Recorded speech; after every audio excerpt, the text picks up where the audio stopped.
We're tracking wind, rain, and snow in the valley and in the Sierra. A storm system expecting to get stronger throughout the night.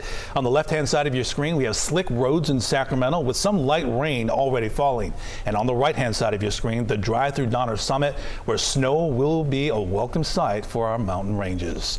Thanks for joining us. I'm Walter McCullough. And I'm Andrea Flores. We begin tonight with live team coverage. We're just east of Donner Summit right now with the active snow, as you can see there, and East Sacramento with the rain. Meteorologist Dirk Verdorn is tracking both. But Dirk, first we want to start off with the snow. You can see it surely coming down. Yeah, it really is, and it's been picking up, and it's going to continue to increase in intensity as we go through the night tonight. Let's go ahead and take a look, starting with Plumas County. You can see we've had a little bit of snow around Chester and Quincy. Again, snow levels fluctuating between 5,000 to 6,000 feet at this time, and it's not too heavy to the north, but we've been seeing it on the increase here along I-80, and this gives us a good indicator of the elevation of the snow. You can see it was up around 6,000 feet, and just within the past hour, we've seen that drop down past Immigrant Gap, so closer to 5,000 feet, so about 5,500 feet is what we're looking at with the snow levels right now, and it extends down to Highway 50 going over Echo Summit. If you're heading into the Lake Tahoe area, you're going to be running into some snow. Farther south, it's not quite as high, or I should say it's not quite as low. We are looking at it at higher elevations here along Highway 4 just outside of Arnold, and then Sonora currently seeing the rain. So let's go ahead and take a look at the snow timeline. This is kind of a day part of what we can expect through tonight, through tomorrow, and on into Tuesday. This is the snow levels.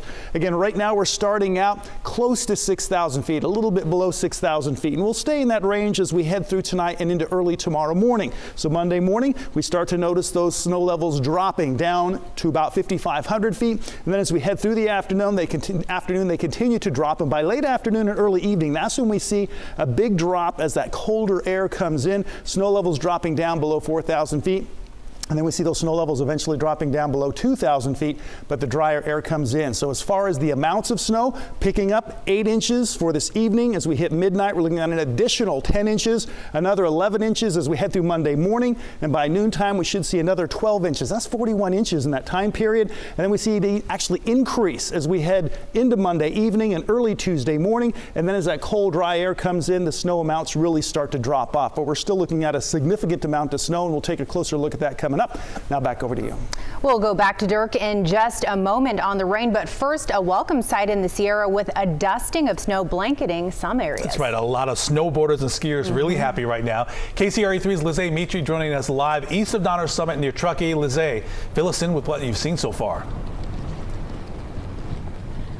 I can tell you it's a little more than a dusting over here right now. We're at the Vista Point off I-80 just east of Donner Summit, and hopefully you can see it because I can feel it, how heavy that snow is coming down. It started coming down a lot heavier within the last hour, and not just falling, but a little bit of wind kind of blowing it east in this direction. It's sticking to that sign over there, the freeway sign, and it might be a little dark. We've got some cars coming, so maybe you'll be able to see that it is sticking to the interstate there. There's a bit of a curve over here, so the cars coming down the interstate are slowing down to take that curve slowly. We also want to show you what it looked like west of here on the interstate earlier this afternoon.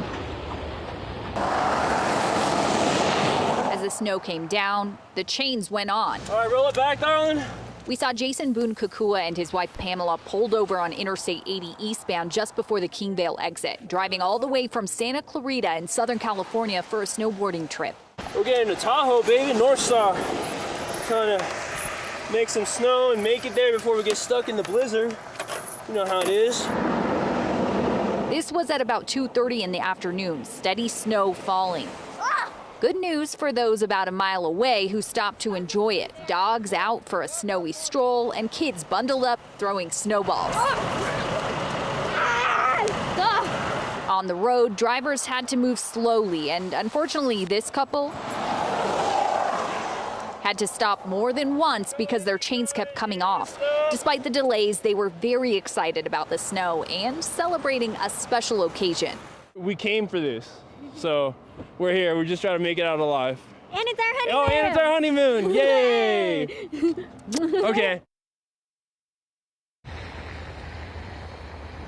And again, live here, this is Interstate 80 at the Vista Point just east of Donner Summit. And you can see all those taillights just in the last few minutes as you were watching our story, the traffic really started to pick up here. Lots of cars moving east on I-80 here.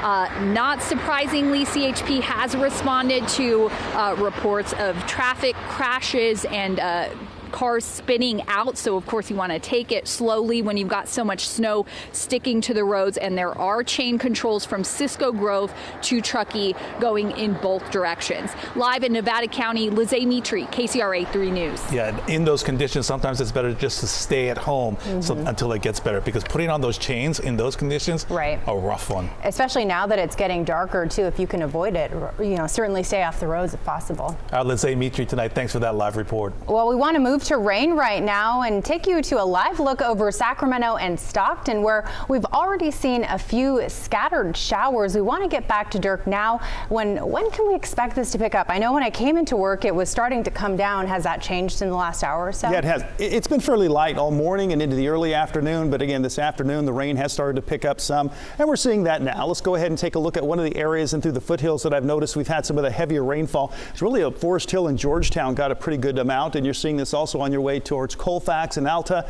where we're seeing some rain, and then a slide into the Stanislaus County and San Joaquin County areas. Modesto currently seeing some rain. Riverbank, Hickman getting some of those more moderate to heavier showers, while Stockton been very light, and we continue to see just those light little showers brushing the Stockton and Linden areas.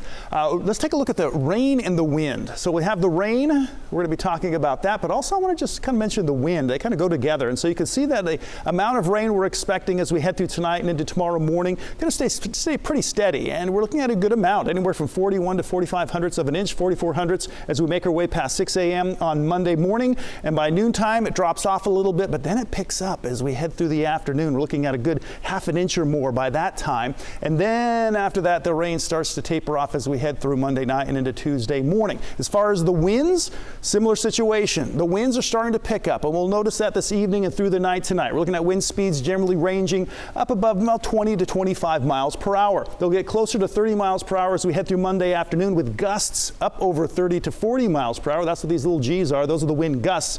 That should peak again later past 2, 3 o'clock in the afternoon on your Monday, and then it drops off as that colder, more stable air comes in, and the amount of rain, because of the drier air, starts to really drop off. So we're looking at some of the peak rain and peak winds by Monday afternoon. Back over to you. All right, Dirk, thanks for that. And while Dirk just pointed out that we're expecting the biggest impact to be overnight and also into tomorrow, we're already seeing the streets are very slick with rain. That's right. A lot of splashback on the roads, too. KCRA 3's Aaron Heft is live now at McKinley Park, where there have been some flooding issues in the past with big rains. Aaron, how are the conditions right now? Right now, we have seen that steady drizzle all day. If you're in the valleys in Sacramento, along with me, you've seen those beautiful little raindrops. It's finally steadily coming down, and it's accumulating. Take a look at these streets.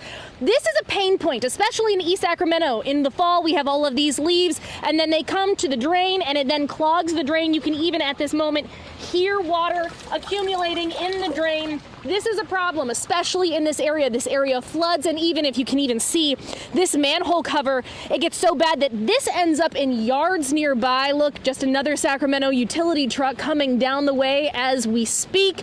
Let's talk about, ahead of this big storm, when to call 911 and when not to call 911. Local fire departments say, when your lights go out, that's a call to utility. That's not a call to 911 unless there's an active emergency. If a tree comes down, also not a call to 911 unless there's an active emergency. Same with local flooding. That's a call to 311.